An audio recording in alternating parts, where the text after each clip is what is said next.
श्रीहरिवायुगुरुभ्यो नमः। ओं वंदे विष्णुं नमामि श्रियमथ च भुवं ब्रह्मवायू च वंदे गायत्रीं भारतीं तामपि गरुडमनन्तं भजे रुद्रदेवम्।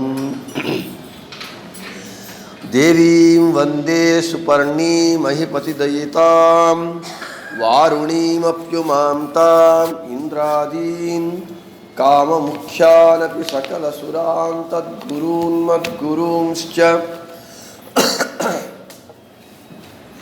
अभ्रमं भङ्गरहितम् अजडं विमलं सदा आनन्दतीर्थमतुलं भजे तापत्रयापहम्। जलज्येष्ठनिभाकारं जगदीशपदाश्रयं जगतीतलविख्यातं जगन्नाथगुरुं भजे। पृथ्वीमण्डलमध्यस्थाः पूर्णबोधमतानुगाः वैष्णवाः विष्णुहृदयाः तान् नमस्ये गुरून् मम। आपादमौलिपर्यन्तं गुरूणाम् आकृतिं स्मरेत् तेन विघ्नाः प्रणश्यन्ति सिद्ध्यन्ति च मनोरथाः। श्री विद्यासागर माधव तीर्थगुरुभ्यो नमः। हरि ओम। ಫಲವಿದು ಬಾಳುವುದಕ್ಕೆ ಸಿರಿ ನಿಲಯನ ಗುಣಗಳ ತಿಳಿದು ಭಜಿಸುವುದೇ ಫಲವಿದು ಬಾಳುವುದಕ್ಕೆ. ಸೋಚಿತ ಕರ್ಮಗಳಾಚರಿಸುತ್ತ ಬಲು ನೀಚರಲಿ ಹೋಗಿ ಯಾಚಿಸದೆ ಖೇಚರವಾಹ ಚರಾಚರ ಬಂಧಕ ಮೋಚಕ ನಗುದೆಂದು ಯೋಚಿಸುತ್ತಿಪ್ಪುದೇ ಫಲವಿದು ಬಾಳುವುದಕ್ಕೆ. మన ఫలవిదు బాಳುವುದಕ್ಕೆ ప్రవచనంలో నిన్నటి రోజున గాయత్రి మంత్రం యొక్క వైశిష్ట్యాన్ని చెప్పుకున్నాం. గాయత్రిలో ఏ ఏ భగవద్రూపములు, ఎన్ని భగవద్రూపములు ఉపాసన చేయాలి అనేటటువంటి విషయాన్ని విస్తారంగా చెప్పుకున్నాం. ఇక ఈరోజు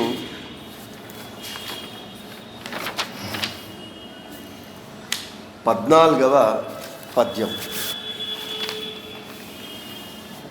తరువాత క్లేశానందగళ ఈశాధీన సమాసమ బ్రహ్మ సదాశిವರು ಈಶಿತವ್ಯರು ಪರೇಶನಿಲ್ಲದೆ ಶ್ವಾಸ ಬಿಡುವ ಶಕ್ತಿ ಲೇಶಿಲ್ಲೆಂಬುದೇ ಫಲವಿದು ಬಾಳುವುದಕ್ಕೆ ನಿನ್ನ చివరగా చెప్పుకున్నాం. ఈరోజు ಆ ಪರಮಾತ್ಮಗೆ ರೂಪದ್ವಯವು ಪರಾಪರ ತತ್ವಗಳ ರಥದೊಳಗೆ ಸ್ತ್ರೀ ಪುಂಭೇದದಿ ಈ ಬ್ರಹ್ಮಾಂಡದಿ ವ್ಯಾಪಿಸಿಹನೆಂದು ಈ ಪರಿ ತಿಳಿಯುವುದೇ ಫಲವಿದು ಬಾಳುವುದಕ್ಕೆ. ఆ పరమాత్మగే, ఆ భగవంతునికి రూపద్వయము, రెండు రూపములు. ఏవి? పరాపర తత్వಗಳಿದರೊಳಗೆ. పరాతత్వము, అపరతత్వము. స్త్రీ పుంభేదది, స్త్రీ మరియు పురుషుడు భేదముతో ఈ బ్రహ్మాండమంతా, ఈ బ్రహ్మాండది వ్యాపిసిహనెంది ఈ పరి తెలియువుదే. ఆ భగవంతుడు ఆ రెండు రూపములతో ఈ బ్రహ్మాండమంతా వ్యాపించి ఉన్నాడని తెలియుటయే ఫలవిదు బాಳುವುದಕ್ಕೆ. ఇక్కడ మనకు భగవద్గీత కానీ, భాగవతం కానీ, ఏదైనా కానీ, హరికథామృత సారం కానీ, ఫలవిదు బాಳುವುದಕ್ಕೆ కానీ, భగవంతుని యొక్క అనంతానంత రూపాలలో కొన్ని రూపాలను, భగవంతుని విచిత్రమైనటువంటి వ్యాపారాలలో కొన్ని వ్యాపారాలను శాస్త్రంలో చెప్పిన విధంగా మనకు తెలియజేస్తూ ఉన్నారు. ఇది భగవంతుని జ్ఞానం. మనము భగవంతుని యందు భక్తి చేయాలంటే భగవంతుడు ఎవడు, ఎట్లుంటాడు, వాని లక్షణాలేమిటి అనేటటువంటి విషయాన్ని మనం తెలుసుకుంటే కదా. కాబట్టి వాని జ్ఞానము అనంతము. అయితే మన యోగ్యతానుసారంగా మనము ఆ భగవంతుని తత్వాన్ని, భగవంతుని జ్ఞానాన్ని శక్తి వంచన లేకుండా సాధన చేస్తూ భగవంతుని జ్ఞానాన్ని సంపాదించి ఆనందించటమే. మనకు ఏదైనా ఒక కొత్త విషయం కనుక్కోవడంగా ఉన్న విషయమే. మనకి ఏదైనా మొబైల్లో ఒక కొత్త యాప్ తెలుసుకొని దానివల్ల మనం చిన్న చిన్న ప్రయోజనాలు పొందితేనే ఎంతో ఆనందం కలుగుతుంది. అటువంటిది మనందరి జగద్రక్షకుడైనటువంటి జగత్తు యొక్క సృష్టి స్థితి సంహారాదులు చేసేటటువంటి జగన్నాథుడైనటువంటి ఆ భగవంతుని గురించి తెలుసుకొని మనము ఆనందిస్తూ జీవనాన్ని సాగించటం అనేటటువంటిదే జీవించుటకు ఫలము. ఇక్కడ జగత్తునందు ప్రధానమైనటువంటి రెండు తత్వాలు ఉన్నాయి. ఒకటి పరతత్వము, ఇంకొకటి అపరతత్వము. ఈ రెండు తత్వములందు భగవంతుని ఒక్కొక్క రూపమున్నది. ఈ రూపములనే దాసుల వారు రూపద్వయ, రెండు రూపములు అని చెప్పారు. ఇంకొక విధంగా భగవంతుని రూపద్వయములు మనము విష్ణుతీర్థుల వారి గీతా సారోద్ధారాన్ని చెప్పుకుంటూ ఉన్నాము. ఆ విష్ణుతీర్థుల వారు అనేకమైనటువంటి తత్వభూయిష్టమైనటువంటి గ్రంథాలను రచించారు. ఆధ్యాత్మరసరంజని, షోడశి, చతుర్దశి, భాగవత సారోద్ధారము, ఆజ్ఞాపత్రము అని ఈ విధంగా నిత్యము మన జీవితంలో మనము ఎలా జీవనాన్ని భగవంతుని జ్ఞానానుసంధానంగా సాగించాలి అనేటటువంటి తత్వాలను తెలియజేస్తూ విరక్త శిఖామణులైనటువంటి విష్ణుతీర్థుల వారు రచించారు. నేను మొన్న చెప్పాను వాళ్ళ గురించి. వాళ్ళు సన్యాసం స్వీకరించిన తరువాత, అంటే ఆ వైరాగ్యము యదా విరక్త పురుష ప్రజాయతే, ఎప్పుడైతే విరక్తి కలుగుతుందో సాంసారిక విషయములపైన అప్పుడే సన్యాసం స్వీకరించాలి. ఇప్పుడు అది సాధ్యం కాదు. చివరికి సన్యాసం స్వీకరించిన తరువాతైనా వీడు వైరాగ్యాన్ని సాధన చేయాలి. మనం మొన్న చెప్పుకున్నట్లుగా విష్ణుతీర్థుల వారు భోంచేసి ఊయలలో పండుకొని భార్య తమలపాకులు తాంబూలం ఇస్తూ ఉంటే హాయిగా తింటూ సుఖంగా పండుకొని ఉంటే ఒక హరిదాసు పోతూ పోతూ మంచబారదు, మడది బారదు, కంచు కన్నడి బారదు అని జీవన సారాన్నంతా చెప్పాడు. అది విన్న వెంటనే ఇతనికి జ్ఞానోదయం కలిగింది. వెంటనే సన్యాసం స్వీకరించారు. సన్యాసం స్వీకరించిన తరువాత ఎంత విరక్తులోనంటే, నాకు ఈ జనావాసం వద్దు, జనులు వద్దు, ఏదీ వద్దు, నాకు భగవంతుడు ఒక్కడే కావాలి అని చెప్పి అరణ్యంలో పోయి కూర్చున్నారు. వాళ్ళు సన్యాసం స్వీకరించిన తరువాత గ్రామానికి నగరానికి మళ్ళీ రానేలేదట. వాళ్ళు అడవిలోనే ఉన్నారట. అందుకే వాళ్లకు అరణ్యకాచార్యులు, అడవి ఆచార్యులు పేరు వచ్చింది. అంతటి మహానుభావులు వాళ్ళు. షోడశీ గ్రంథంలో ఒక రెండు రూపాలు భగవంతునిది అని తెలియజేస్తూ ఉన్నారు. బ్రహ్మ మొదలుకొని తృణాంత పర్యంతం ఉండేటటువంటి అన్ని జీవులలో ఉండేటటువంటి ఒక రూపము, బ్రహ్మాండమునందు కాలము అనేటటువంటి ఇంకొక రూపము, ఈ రెండు రూపములు అని విష్ణుతీర్థుల వారు చెబుతూ ఉన్నారు. ఇక్కడ జగన్నాథదాసుల వారు మహాపండితులు.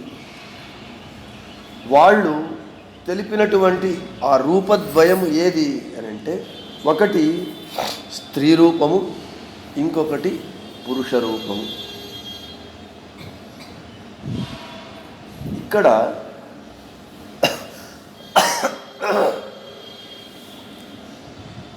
జీవులు పురుషులు స్త్రీలు ఉన్నారు స్వాభావికంగా.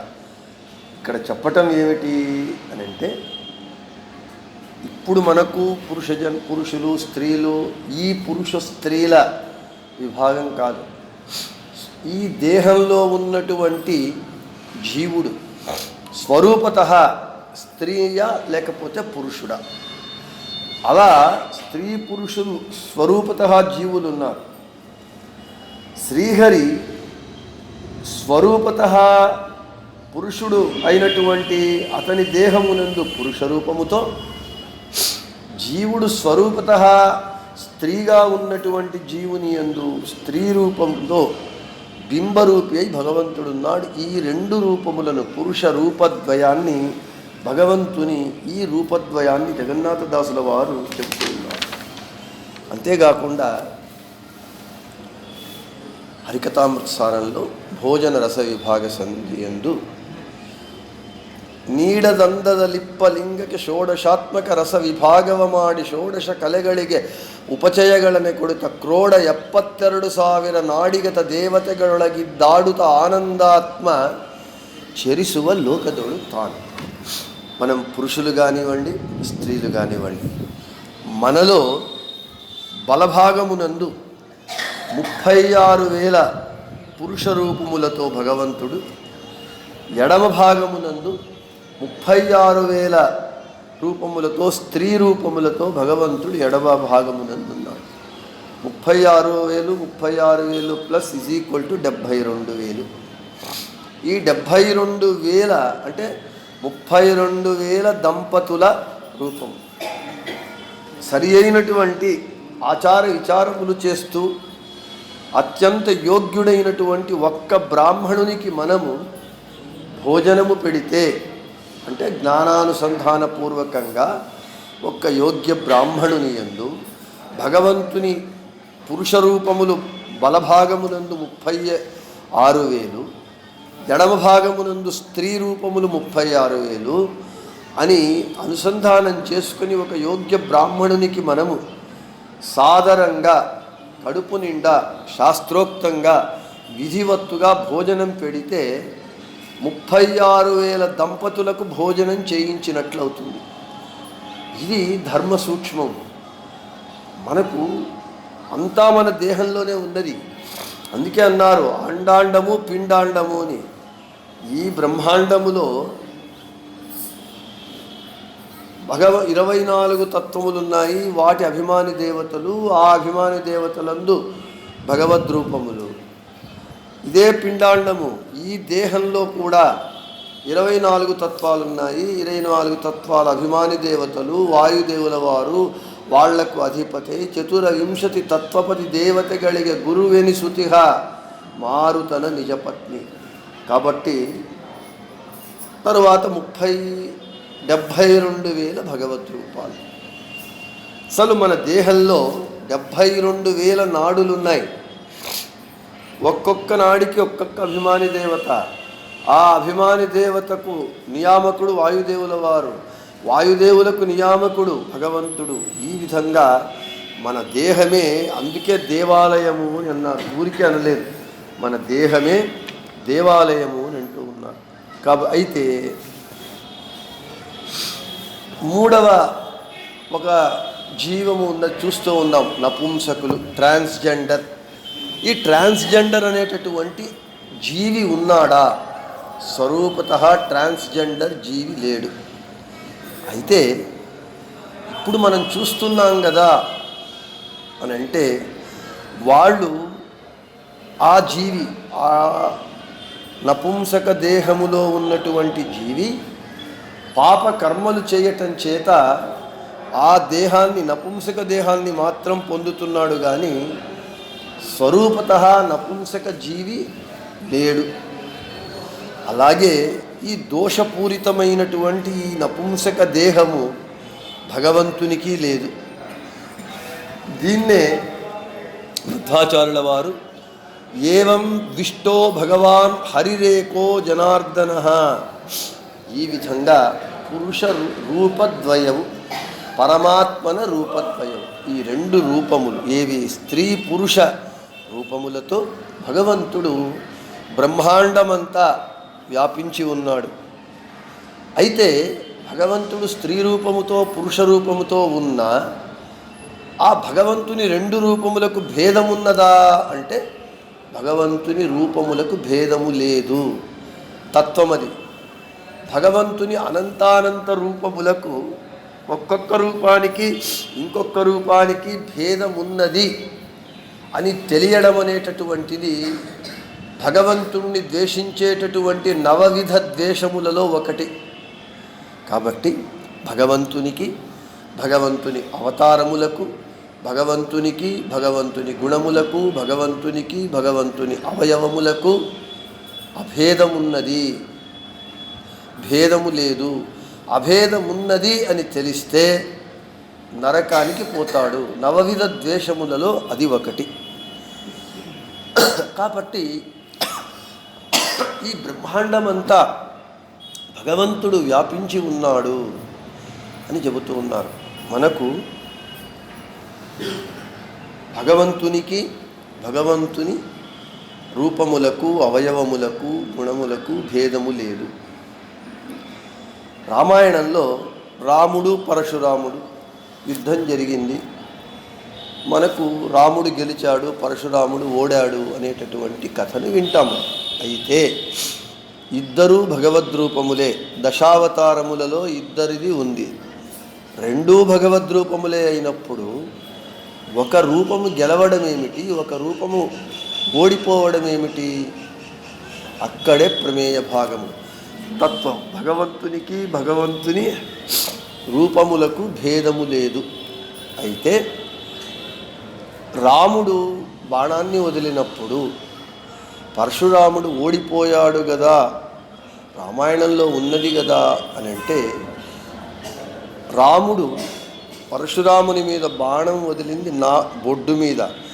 ఆ బొడ్డులో అతులనామక దైత్యుడు ఉన్నాడు, వాణ్ణి సంహరించటానికి రాముడు వదిలాడు.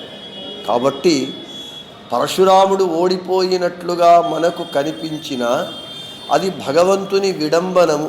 ఎందుకు విడంబనం చేయాలి, ఎందుకు భగవంతుడు నాటకం చేయాలి అంటే, సత్వరజస్తమోగుణ జీవరాశులు ఉన్నారు.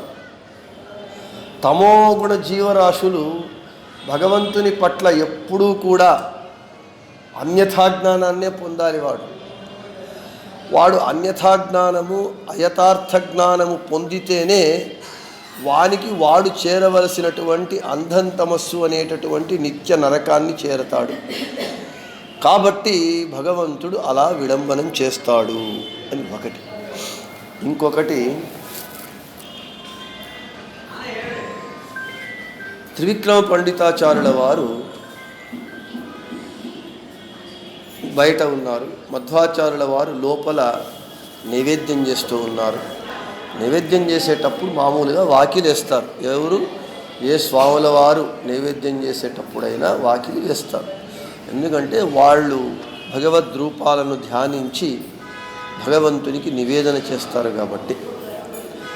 అలాగే వాకిలి వేసి మధ్వాచార్యుల వారు నైవేద్యం చేస్తూ ఉంటే ఎంతసేపైనా వాకిలి తెరవకపోతే త్రివిక్రమ పండితాచార్యుల వారు ఆ రెండు వాకిళ్ళ సందున కొద్దిగా రంధ్రం ఉంటే అక్కడ తొంగి చూచారట.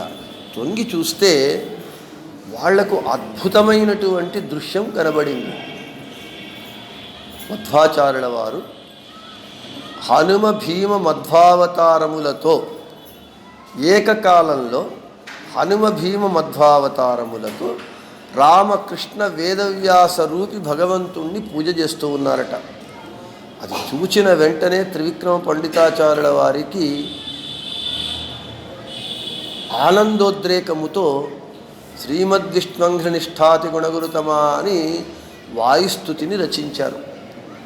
వాయుస్తుతిలో అవతారత్రయాన్ని వర్ణిస్తారు.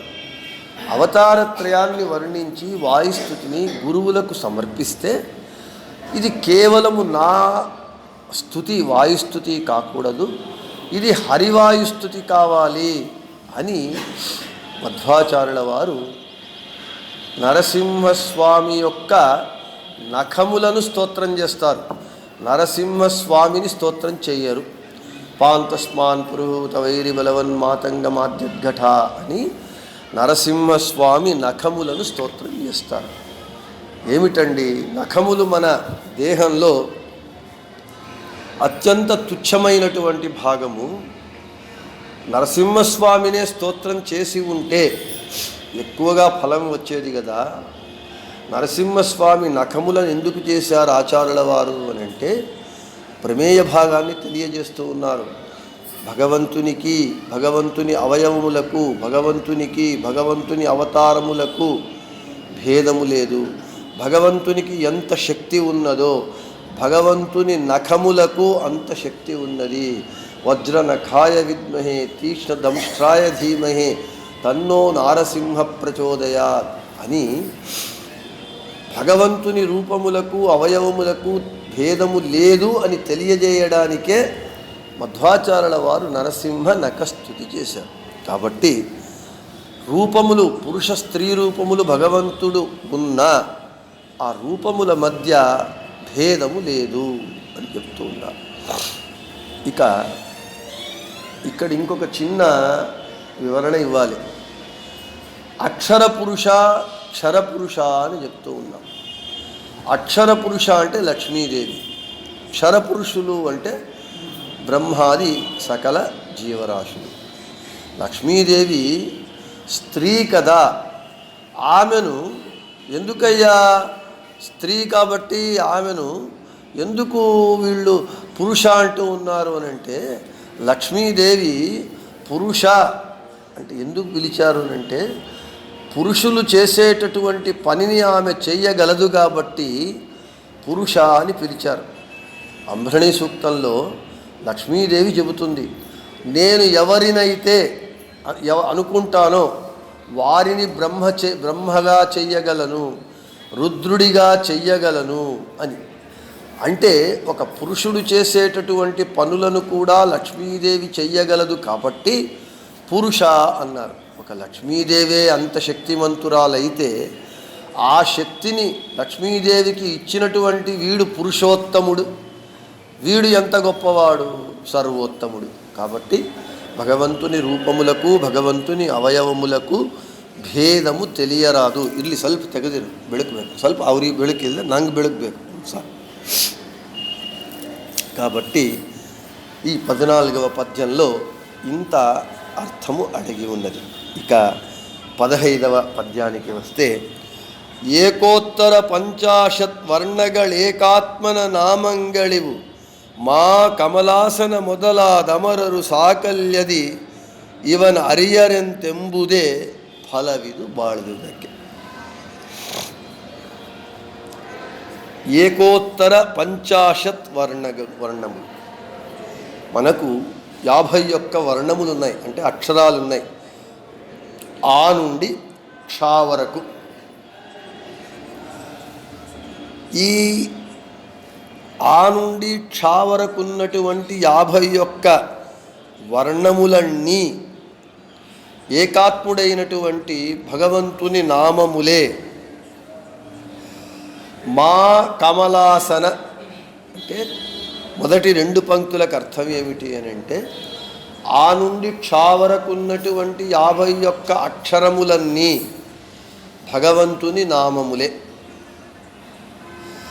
మా అంటే లక్ష్మీదేవి, కమలాసనుడు అంటే బ్రహ్మ, మొదలాదమరరు మొదలైనటువంటి దేవతలందరూ సాకల్యది సాకల్యముగా సమగ్రముగా ಇವನ ಅರಿಯರೆಂತೆಂಬುದೇ. సాకల్యముగా సమగ్రముగా లక్ష్మీదేవి, బ్రహ్మ మొదలైనటువంటి అందరు దేవతలు కూడా భగవంతుణ్ణి సాకల్యంగా సమగ్రంగా తెలియలేరు అని ధ్యానించుటయే, భావించుటయే ఫలమిది జీవించుటకు అని చెప్తున్నారు. మనకు అన్ని వర్ణాలు ఆ నుండి క్ష వరకు అన్ని వర్ణములు భగవంతుణ్ణే తెలియజేస్తాయి అని మనకు శాస్త్రము చెబుతూ ఉన్నది. ఇక్కడ మనకు భగవంతుడు సర్వశబ్దవాచ్యుడు. అక్షరములే కాదు, శబ్దాలు కూడా భగవంతుణ్ణి తెలియజేస్తాయి. రాఘవేంద్ర గురు సార్వభౌముల వారు ప్రాతఃసంకల్ప గద్యంలో లౌకిక వైదిక భిన్నాత్మక ధ్వన్యాత్మక వర్ణాత్మక అన్ని లౌకిక శబ్దాలు వైదిక శబ్దాలు అన్ని వర్ణాలు ధ్వని చివరికి అన్నీ కూడా భగవంతుణ్ణే తెలియజేస్తాయి. భగవంతుడు సర్వశబ్ద వాచ్యుడు.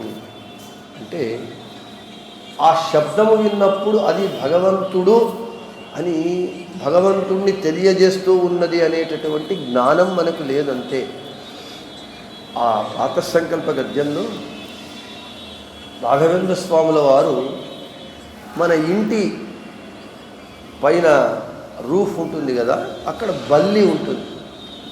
ఆ బల్లి చేసేటటువంటి శబ్దము కూడా భగవంతుణ్ణి తెలియజేస్తుంది. సముద్రంలో అలల ఘోష కూడా భగవంతుణ్ణి తెలియజేస్తుంది. అన్ని వర్ణములు భగవంతుణ్ణి తెలియజేస్తాయి. అంటే భగవంతుడు సర్వశబ్దవాచ్యుడు. శాస్త్రము అదే చెబుతూ ఉన్నది. దానినే ఇక్కడ చెబుతూ ఉన్నారు. అన్ని 51 వర్ణములన్నీ భగవంతుణ్ణి తెలియజేస్తాయి. మనము ప్రతిరోజు తత్వకాన్యాసము మాతృకాన్యాసం చేసుకోవాలి. సంధ్యావందనలో గురుమంత్రము తర్వాత మనము తత్వకాన్యాసము మాతృకాన్యాసము చేసుకొని సంధ్యావందనం అయిన తర్వాత పూజ చేస్తూ, పూజలో కూడా భగవంతుని ప్రతిమలకు కూడా తత్వకాన్యాస మాతృకాన్యాసములు చేయాలి. అది క్రమం. అందుకే మీరు పీఠాధిపతులు పూజ చేసేటప్పుడు 2 వేళ్ల మధ్య తులసి దళం పెట్టుకొని ఇలా అంటూ ఉంటారు. అమ్మజాయనమా ఆమా ఇంద్రాయనమా ఈశాయనమా అని భగవంతుని ఒక్కొక్క అవయవమునందు ఒక్కొక్క భగవద్రూపాన్ని ఉపాసన చేస్తూ ఉంటారు. అది మాతృకాన్యాసం తత్వం ఉన్నది. కాబట్టి ఆ మాతృకాన్యాసం మనకు తెలియజేస్తూ ఉన్నది. ఒక్కొక్క వర్ణము ఏ భగవంతుణ్ణి తెలియజేస్తుంది చూడండి. ఆ ఇతి బ్రహ్మ అంటారు. ఆ అంటే ఆనందుడు, ఆనంద అనే భగవద్రూపము. ఈ అంటే ఇంద్రుడు, అంటే అక్కడ ఇంద్రుడు కదా, అంటే అన్నీ భగవంతుణ్ణే ముఖ్యతః తెలియజేస్తాయి. అముఖ్యతః వేరే వాళ్ళని తెలియజేస్తాయి. ఇప్పుడు శ్రీనివాసుడు అంటే ఎవడు శ్రీనివాసుడు? తిరుమలలో ఉన్నాడు శ్రీనివాసుడు. కానీ శ్రీనివాసుని పేర్లు కొన్ని లక్షల మంది పెట్టుకొని ఉంటారు. శ్రీనివాసుడు అంటే ఎవడు? ఏ శ్రీనివాసుడు అని అడగడు. శ్రీనివాసుడు అంటే వాడే. మనదంతా ఊరికే అముఖ్యమైన. అలాగే ఇంద్ర అంటే ఆ ఇంద్రుడు కాదు, భగవంతుడే. ఆ అంటే ఆనంద, ఈ అంటే ఇంద్ర, ఈ అంటే ఈశాన, ఉ అంటే ఉగ్ర, ఊ అంటే ఊర్జ, రు అంటే ఋతంబర, రూ అంటే రూఘ, రు అంటే ఋష, రూ అంటే రూజ. ఈ కొన్ని అక్షరాలు ఇప్పుడు మనం తీసేసుకున్నాం. మనకు ఆ మహాప్రాణాలకు అల్ప ప్రాణాలకే తేడా తెలియకుండా పోతూ ఉన్నది. ఇప్పుడు అల్పప్రాణము మహాప్రాణం అంటే కూడా తెలియనంత దుస్థితిలో ఉన్నాం మనం. భర్త అని ఎవడు పలకడు. భర్త అంతా ఈజీగా ఇంగ్లీషు యాక్సెంట్ వచ్చేసి మనలో 51 అక్షరాలు ఉంటే ఇంగ్లీష్లో 26 అక్షరాలే. ఆ ఇంగ్లీష్ యాక్సెంట్తో ఏమైపోతూ ఉన్నది, మనము లా రా షా షా సా అన్నీ ఎగిరిపోయాయి. శంకరుడు అంటే శంకరుడు అనడము, తర్వాత లా అంటే లా పలకుండా లా అనడము. కాబట్టి మనలో ఉచ్చారణ దోషాలు చాలా వచ్చేసాయి. ఆ ఇంగ్లీషు ప్రభావంతో మన అక్షరాలు మనం ఉచ్చరించటమే మానుకున్నాం. ఎలా ఉచ్చరించాలి అనేటటువంటిది కూడా మనం మర్చిపోయాం. కాబట్టి ఇవన్నీ ఉన్నాయి. ఏకాత్మ, ఏకాత్మ. ఐరా భగవంతుడు. ఓజోభృత్, ఔరస, అంత, అహ అర్ధగర్భ. ఇది స్వరాక్షరములు. ఇక వ్యంజనాక్షరములు. క అంటే కపిల నామక భగవంతుడు. ఖపతి నామక భగవంతుడు. గరుడాసనుడు, ఘార్మ నామక భగవంతుడు,